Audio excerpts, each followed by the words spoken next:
Salut les motards! Si vous êtes voyageur, vous connaissez sans doute le Stelvio, un code mythique italien avec ses nombreux virages logés dans un superbe écrin de montagne.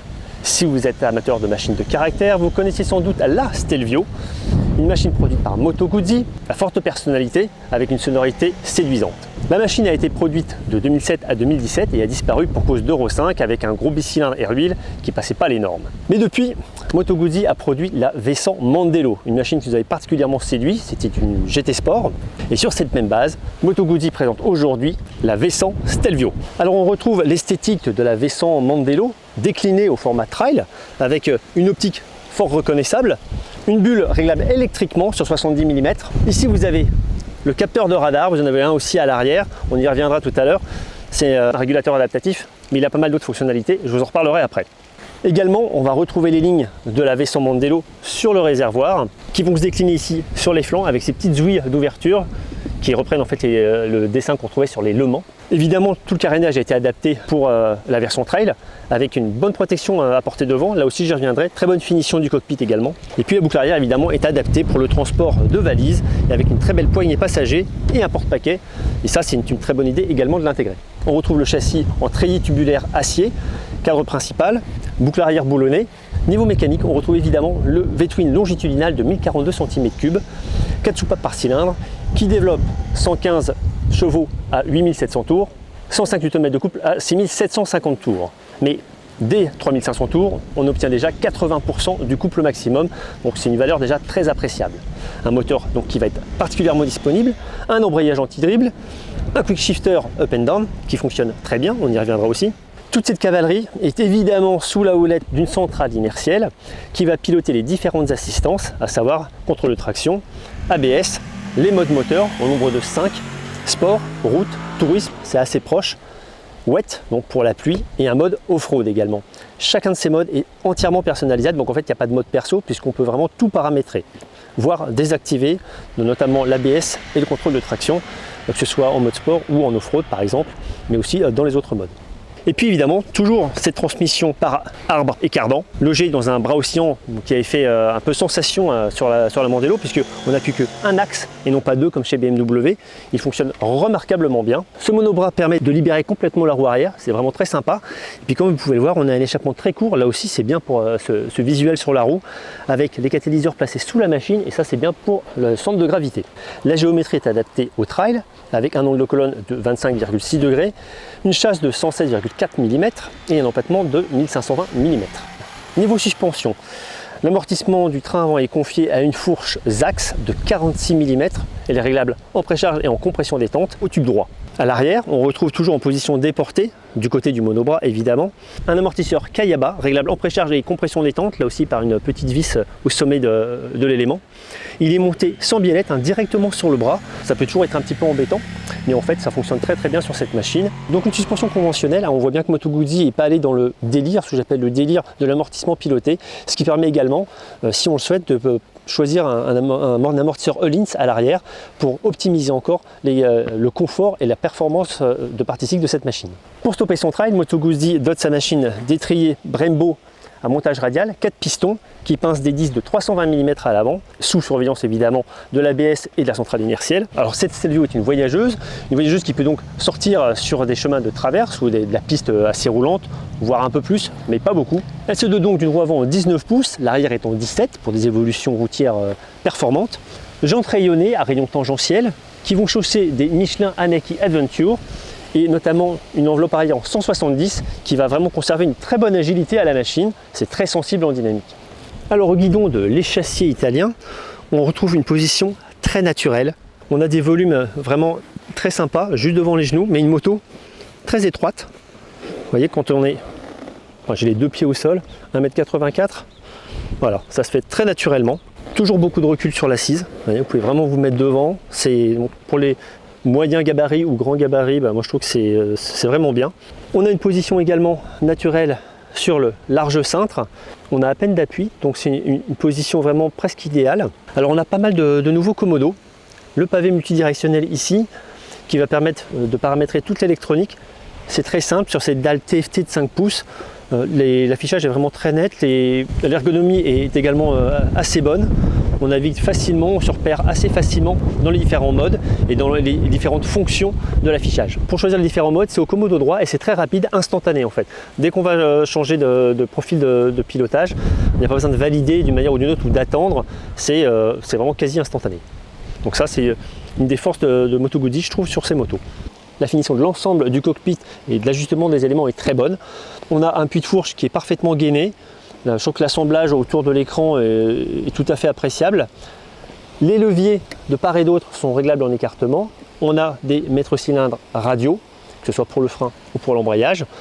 Donc franchement, un ensemble plutôt valorisant. Évidemment, on a un régulateur de vitesse et c'est là qu'on va parler du radar. Puisque également dans les rétroviseurs, on a des petits témoins lumineux. Ils sont très élégants d'ailleurs. Ils se différencient pas mal du système BMW et Ducati. Là où on avait des petits panneaux. Là, on a des éléments circulaires qui sont sympas, très lumineux. Parce qu'en plus, et ça c'est vraiment une bonne chose, on peut désactiver le radar arrière et le radar avant si on n'a pas envie d'avoir ce dispositif. Notamment parce que le radar à l'avant, en plus d'illuminer ou d'afficher ici une alerte au tableau de bord, on peut aussi avoir un témoin sonore et c'est vite gonflant. Mais par contre, ça peut être pas mal dans certaines occasions. Voilà, c'est une fonctionnalité qui est intéressante, mais pas forcément tout le temps pertinente. Enfin, dernier bon point sur ce trail, c'est la barre ici pour porter des accessoires comme un GPS ou toute autre chose qu'on ne retrouve pas sur tous les trails et c'est vraiment une très bonne chose de pouvoir disposer d'un point d'accroche. Voilà pour les présentations avec cette Moto Guzzi V100 Stelvio. Maintenant je vous propose d'aller la voir en dynamique. C'est parti. Un moteur toujours aussi agréable, souple. Et là on va se mettre en 4 à 30 km/h 40. On passe la 5 au shifter. Ça claque un peu mais globalement ça travaille bien. Donc un V-twin très conciliant. Ouais, le shifter est pas tout à fait aussi doux que ce qu'on peut trouver sur les meilleures marques à ce niveau. Enfin ça a l'air de fonctionner pas mal. La boîte dérouille parfaitement. Et surtout la transmission par cardan imperceptible. Et c'est très dynamique, hein, on accélère à peine. Alors, je suis en mode rain en plus là, vous voyez, donc même les accélérations, ça marche quand même. On va passer en mode, non pas en mode sport, en mode tour, qui est plutôt dévolu au voyage et donc au profil type de cette moto. Alors ce que vous avez pu voir là en rouge, c'était l'alerte de collision puisque ma machine est équipée du radar optionnel qui marche que le régulateur soit enclenché ou non. D'ailleurs on va enclencher ce régulateur. Hop. Alors par contre la moto ne freine pas, hein. C'est une option supplémentaire qui permet alors à l'électronique de limiter le frein moteur. Vous voyez, à chaque fois que je m'approche trop, hop, on a droit à l'alarme et au picto. Allez, on va mettre du gaz sur l'autoroute. Alors c'est pas un foudre de guerre ce moteur, mais ça fonctionne très correctement. Mais vous voyez, on n'est pas non plus en mode tour, hein, évidemment, collé au dosseret. C'est une accélération soutenue. Et je vais quand même passer dans un autre mode. Alors il est à droite ici. On va aller en mode road déjà et on va voir. Alors c'est pas forcément ce qu'il y a de mieux. On va repartir en mode sport. On va rentrer un rapport.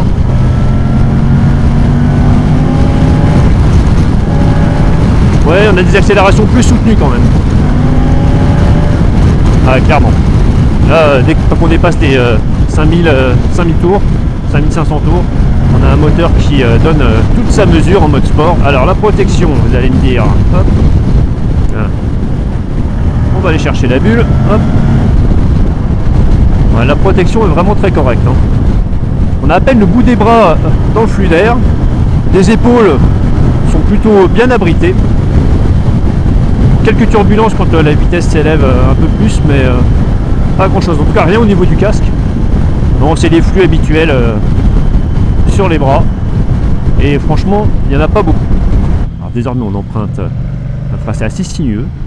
On peut voir que même maintenu sur le 4e rapport, ce moteur relance très correctement dès du 1000 tours. Alors la centrale inertielle qui équipe ce modèle module un petit peu quand même les accélérations, on sent sur l'angle quand on a laissé le traction control actif. Et là en 3 évidemment comme ça à des vitesses de reprise assez basses, et ben, vous pouvez voir que ça patate immédiatement. Là, vous voyez, je suis en 3 à 60 à l'heure, je peux vous dire qu'en mode sport, ça reprend sans problème. On était aux alentours de 3500-4000 tours. Et quand on passe sur la valeur de coupe maximum, là, ça envoie quand même sévèrement. Allez, on va chercher la puissance. Moi, je trouve que la boîte est très bien étagée. Vous voyez, là, je vais rester en 4. Et avec cette bonne dynamique moteur, on n'est jamais à court ni de coupe ni de puissance. On contrôle parfaitement l'allure avec le frein arrière. Et on lisse les trajectoires dans les courbes avec vraiment beaucoup d'efficacité et beaucoup de naturel. Ça marche super bien. Petit freinage là, hop, au levier. On contrôle parfaitement, ça relance bien. Aucun à-coup avec cette transmission à catène. Ah, quand ça monte dans les tours, dès qu'on passe 6000 tours, ça commence à cracher quand même. Ça, c'est un moteur de caractère. Beaucoup de couple, largement disponible. On a une suspension de qualité qui absorbe vraiment bien toutes les inégalités du bitume. C'est confort au son guidon. Il y a une tenue de cap qui est impériale. C'est une machine qui réagit autant à l'appui sur le cintre que au repose-pied. Également, je trouve que le train avant de ce Stelvio est très franc et il remonte beaucoup d'informations. On a un très bon toucher de route. On a une machine qui est vraiment bien équilibrée. Et avec on sent bien un train avant qui est assez rigide. On se rapproche du toucher de route d'une Multistrada V4 ou V2. C'est pas pour déplaire. Hop, on rentre la 3, frein moteur. Ah, j'adore. Il y a beaucoup de vie mécanique, ça participe vraiment à l'agrément de cette moto. Et vraiment, la montre pneumatique lui va bien. On peut rouler fort, tranquille. Bon, allez, on a fait un tout petit peu d'off-road. Ce que j'en pense, la moto, elle a un excellent équilibre. Je trouve que pour faire demi-tour, vous voyez là, c'est super équilibré. Et on manque pas de dynamique toujours. Et puis les modes off-road, j'ai supprimé d'ailleurs le traction control aussi. Et franchement, c'est très agréable aussi sur une piste roulante comme ça. Alors on est chaussé toujours de pneus qui permettent ce genre d'incursion sur terrain un peu plus meuble. Ce qu'on porte très bien, c'est Michelin Haneki Adventure. La moto est relativement souple, donc c'est plutôt pas mal pour encaisser des petites irrégularités. On a un très bon guidage sur cette machine, je trouve que la position debout est pas mal. Après, honnêtement, c'est moins fait pour ça que pour la route. Un essai à l'issue duquel je peux dire que cette Moto Guzzi V100 Stelvio m'a particulièrement convaincu. Je retrouve tout à fait le charme de ce moteur, c'est quand même le coup de cœur, l'agrément majeur de ce modèle, de ces modèles maintenant, entre la routière et le trail. On a une disponibilité mécanique très bonne, toujours du gras moteur et surtout une vraie vie signée Moto Guzzi. Dès le démarrage, ce twin s'ébroue encore avec un léger mouvement de la machine, puis dès qu'on accélère, on a un ronflement particulier, presque parfois un petit sifflement.